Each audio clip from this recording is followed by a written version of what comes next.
Good morning. 6:50.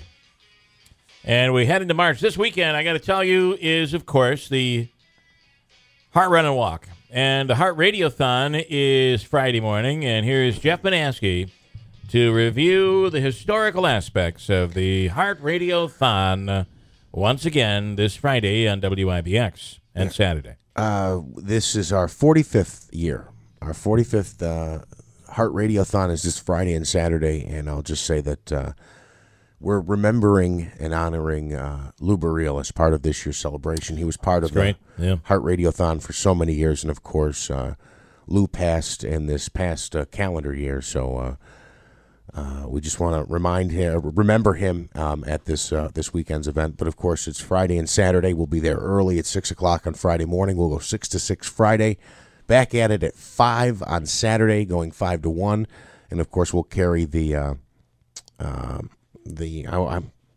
sorry, I'm having the closing ceremonies. Thank you. Yeah, I'm going to call it the recap. The closing ceremonies on Saturday from noon to 1. We've got a ton of great incentives. We'll roll those out during the event on Friday. The treadmill challenge returns this year. It's actually the Walmart treadmill challenge this year. That's a pretty cool thing where we bring people in and they get on the treadmill and they go head to head with somebody else, and they can't get off for an hour until they raise $300 or more. And in many cases, they come in and they end up raising more than that. So pretty cool. So we'll be there live Friday morning as part of America's Greatest Heart Run and Walk and the Radiothon, which started here on WIBX 45 years ago. The OD has a story in today concerning the town of Frankfort police chief. And his name is Ron Petrie. And we know Ron. We've seen him here in studio before. Yeah. And it turns out that this is all over, according to the OD. The OD's story today is saying, in their view, an editorial, they should reinstate the Frankfort officer, Ron Petrie, as police chief in the town of Frankfort. What's interesting there is that the town of Frankfort and the village of Frankfort overlap.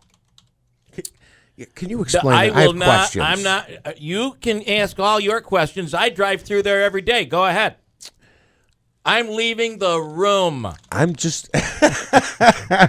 I guess I hadn't realized this for quite some time. It just seems to me to be such a very small area. I'm surprised they have the two departments. The town goes into the town, goes up into Higbee and throughout the town of Frankfort, which is different than the village of Frankfort. But they do overlap, which is why Petrie is in shared services here. So Petrie is the village police chief, I believe, and also the town police chief. But when he got into it, according to the OD, when he got into a conversation about the dreaded C word, he had been called out by a few of the people that were on the board there, and he was dismissed. Oh, I don't know. What's the dreaded C word? Consolidation. Yeah. Consolidation. Oh, right. That's what we had talked to him about. Okay. Mm-hmm.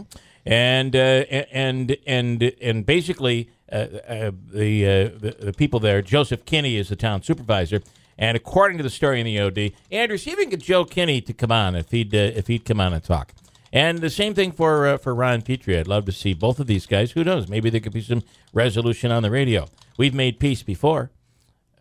I can't remember when, but we have. And I got to tell you, so the feeling is, according to the OD story in the editorial, is that that Joe Kinney is accusing Ron Petrie of basically feeding the OD this story of consolidation. And the OD is saying that is absolutely not true. This was our story. We reached out to Petrie and others to talk about consolidation, and that he simply gave his opinion, and he should be able to give his opinion, and he shouldn't be fired over his opinion. So the quote in the OD, if I can just put this here, this is their editorial. That's absurd. A two-part OD series on consolidation published February 14th and 15th had been planned more than a month in advance. And Kinney said that he was according to Petrie that Petrie was forcing the OD to write the story.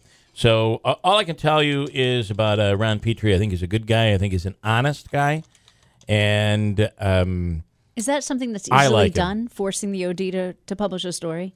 Because I don't think that's something that's easily done. Yeah, that's a very good point. And in fairness, Ron Petrie was in 7th grade when I was a 21-year-old high school wrestling coach, junior high wrestling coach. Ron Petrie is from Little Falls. He was like 72 pounds, and I taught him how to throw a half Nelson. So today, I never want to be placed in a half Nelson or a full Nelson or in handcuffs by Ron Petrie. But anyway, I know him as a good guy, and it's a shame that this is going on down there because they're losing. I believe they're losing a really good guy. The Boilermaker has been highlighted. You see this story here. We'll be talking to Tim Reed later on. Tim is one of our vinyl experts. That's the HBO series. And Jim Rondinelli, and by the way. Rondinelli is going to be in as well. And I think Rick Lewis, too. I mean, everybody's kind of all these rock fans are piping in on this. Anyway, the Boilermaker was highlighted as the #1 race on TripAdvisor. Awesome. The #1 road race on TripAdvisor.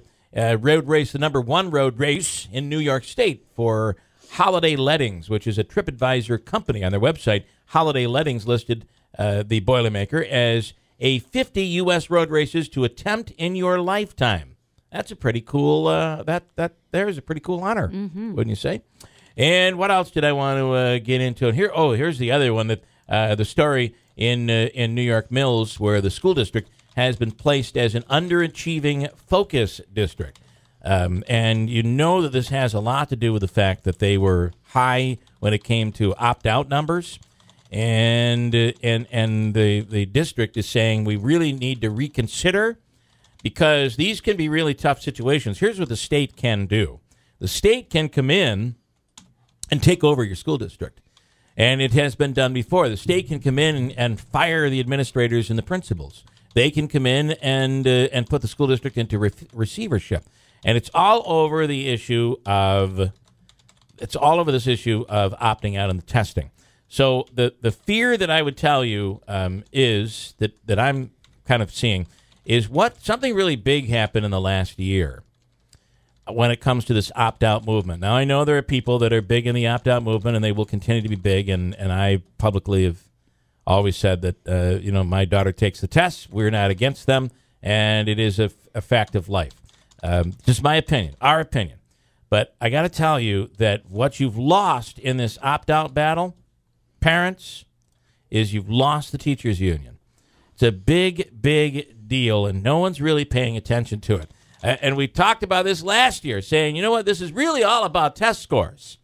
Now, all I can tell you is that right now the teachers' union and New York State have kind of worked things out. And everything is kind of A-okay. There's no big protests coming from the teachers' union. And the parents are kind of still left out there. They're like, wait a minute. Well, you said this testing was bad. Well, now all of a sudden, where's the teachers' union? Things are okay now. Tests still exist. Things are okay now. So, I got to be careful. My wife's a teacher. She'll get mad at me. But, how come we're not seeing this here? This is pretty simple. But at the same time, parents, you're losing a pretty big ally here. And last year at this time, when we're talking to opt out, the teachers' union was there with you. And I'm not sure they're going to be this year.